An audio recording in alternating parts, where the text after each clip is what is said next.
everybody, Dual666 here, back for another update. Today is the 30th of August. Gonna sneak another one in real quick here. I usually don't get to them so quickly in between. Usually let a little more time go, but I'm gonna be busy in the next coming week, so I wanted to get something up again before I'm gone and not posting as regularly again for a few weeks, working with my bands. That's about it. So just gonna get right into it.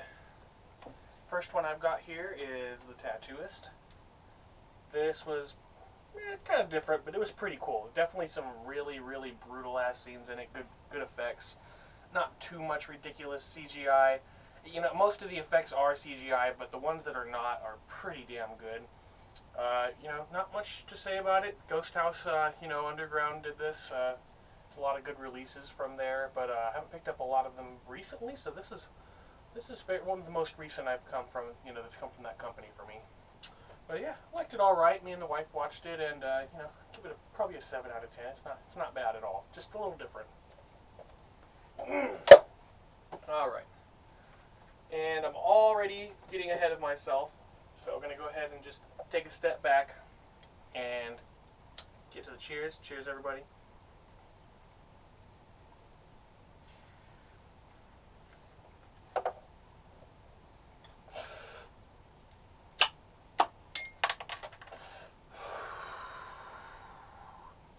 And then we got some Samuel Adams Oktoberfest. I don't know if you can see that with this light. Cheers once again. Alright. Onward we go. Next one is Foreclosure. Kind of a cheap little ditty. You know, definitely a dollar store pickup. I think the Asylum or somebody like that did this. No, it's not even the Asylum. I'm actually not really sure. Oh, no, you know what? I'm totally wrong. It is the Asylum. This is definitely the kind of really cheesy, sort of trashy films that they've been putting out for a long time. But honestly, I think the Asylum has improved quite a bit over the years. There were so many really bad films from them back in the day that I remember just kind of wading through and trying to find better ones. But as of late, most of the ones I've been finding from the Asylum have actually been pretty decent. So, Foreclosure, definitely not bad at all. Worth the check out.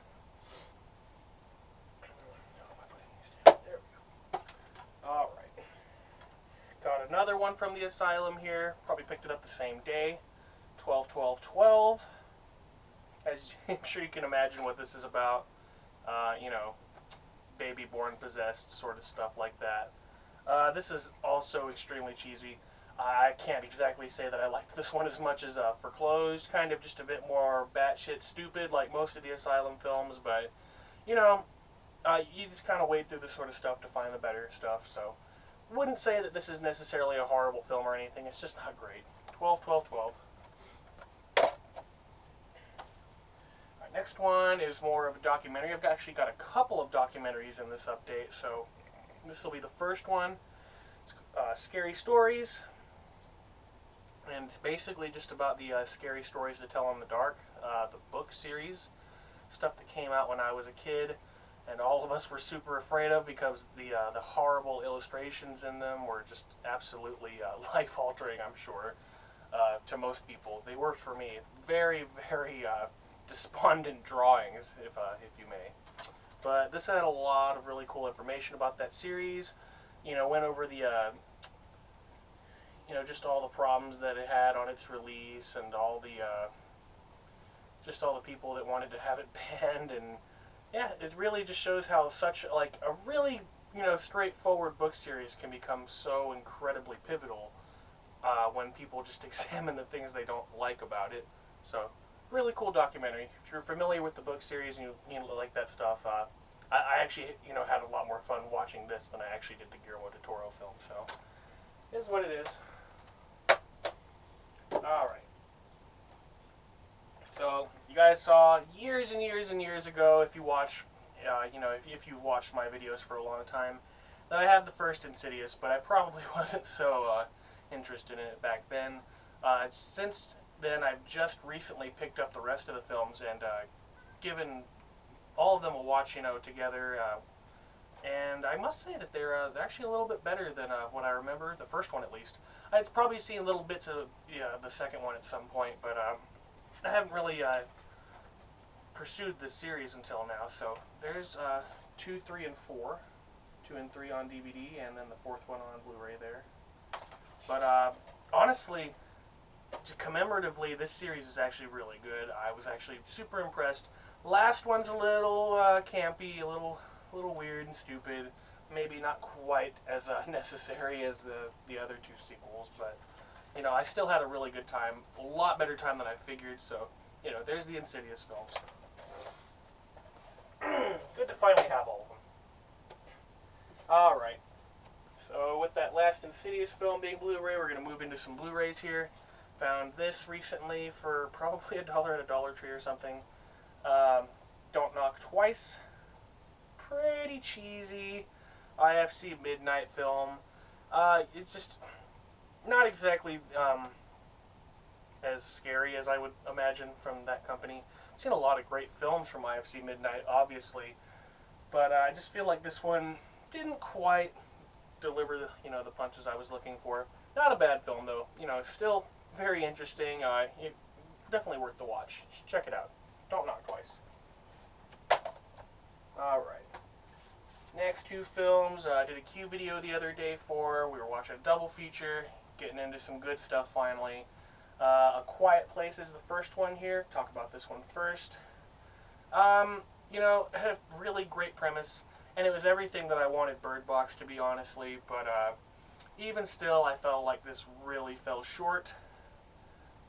Fairly brutal movie for what it was, too. I'm not going to say that I didn't like it, but it could have been a lot better. But still not bad. I was told perhaps maybe that they're making a sequel, and I would definitely be down to see that, so A Quiet Place. And then the second film in that particular Q video, that double feature, finally got The Hunt. And this was just excellent, man. I had such a good time with this.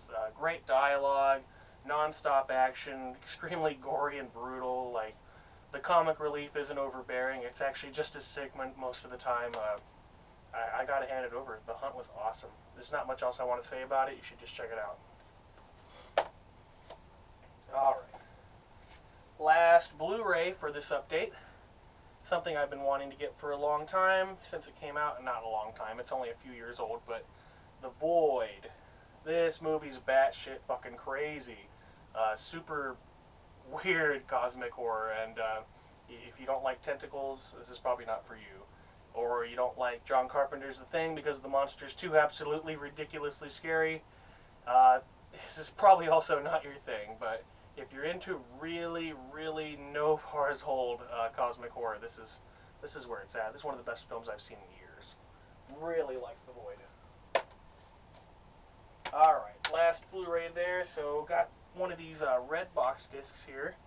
I pick up films once in a while if they're ridiculously cheaper than, most of what I've seen. So there's the disc art on that one. This is LLorona. I was expecting this to be a lot better, honestly, too. But, when you buy from Redbox, that's why you do it. It's cheap. It's almost like renting. It didn't mean too much to me to pick this up. Honestly, I wasn't super stoked on it anyways. But, it was fun to finally give it a watch. It wasn't terrible, just not my cup of tea, honestly. Thought it was a little weak. Alright. Got a couple of pretty dark, disturbing ones. Next one up is Pyewacket. Pretty scary film. Pretty psychologically mind-bending film for sure. A little campy for what it is, but I was willing to forgive. It's got some reversible artwork there as well. It's a pretty cool edition of this from IFC Midnight. Like I said, here's yet another IFC Midnight, and honestly, really like this film a lot. Could have been a lot better as well. Definitely not top tier or anything, but for IFC Midnight, I'll be very forgiving with it. It was pretty fun. Alright. Got one from Dark Sky Films here, and I have had a lot of fun with their releases in the past. I didn't really know about this one, kind of just happened upon it recently, and turned out to be one of the weirdest, most disturbing films I've seen in a long time. Oh man, just the suspense and the brooding atmosphere of it all, just pulverizing to the nerves if you watch it alone. I watched it very, very late and alone, and it definitely had some adverse effects, so definitely go check out Possum. This movie kicked fucking ass. Got some weird stuff coming up here. Not weird, just non-horror, kinda. Fist of the White Lotus, old kung fu film. I believe this is a remake. Yeah, this is a remake of one of the sequels to Executioners from Shaolin. I'm not super studied in kung fu or martial arts films, for that matter, but when I find a cheap release like this, I tend to just pick it up because eventually I will be able to connect the dots if I get enough of these films, I think. So there it is. Pretty fun stuff. Standard, kung fu film. Good stuff. Alright, here's that other documentary I was talking about. This one's really old in comparison to the other. This is In Search of Dracula with Christopher Lee. And it's basically just a documentary about the origins of the character Dracula, and going back as far as, talking about Vlad the Impaler. And, Christopher Lee portrays every different, representation of that figure. So, fairly interesting, kind of dry here and there, but, you're probably going to learn a few things here. It's definitely worth the watch. I liked it a lot. I'm a sucker for classic weird stuff like that. Speaking of classic weird stuff, we've got this double feature here. Not much to say other than this movie, it's actually not even the name of the film that's displayed. I don't know what the film is called otherwise. But on this one, Something Weird Video, it's Hercules against the Moonmen. And the movie was pretty batshit. It's one of those, strongman movies. It's just weird for the sake of weird, and I really don't even know what to think about it. It was just kind of a trip to watch. This also has The Witch's Curse on it, but I did not actually watch that one, and I'll probably have to get back to you guys on that one eventually. So here's that. Something weird. I haven't picked up one of their things in a while. Just got a couple things left here. I got this really thin edition. It's Bela Lugosi meets a Brooklyn Gorilla. This is really cheesy. Like, almost hard to make it through cheesy. There's this Martin and Lewis, sort of rip-off gag two-piece. These two guys are just fucking really annoying in their humor. I guess I don't get it. I tried really hard to just, give it a go and enjoy it, but honestly, it kind of just bothered me so much that I barely made it through the film. But, Bela Lugosi, it's classic to see him, all made up that way in the prime. This is a pretty early film for him as well, actually. I think this came out in the 30s, but I'm not entirely sure. But there it is. Bela Lugosi meets a Brooklyn Gorilla. Alright, and I saved the very best for last, in my opinion. Just picked up Burnt Offerings recently with Karen Black and Oliver Reed. This is kind of a supernatural, psychological, haunted house sort of weird thing, and what can I say? I'm not going to ruin the plot for you. I just thought that it did the job really well, and I should think that it would go down as a total classic, being from '76. So, yeah, definitely seek that out if you're into the haunted house genre.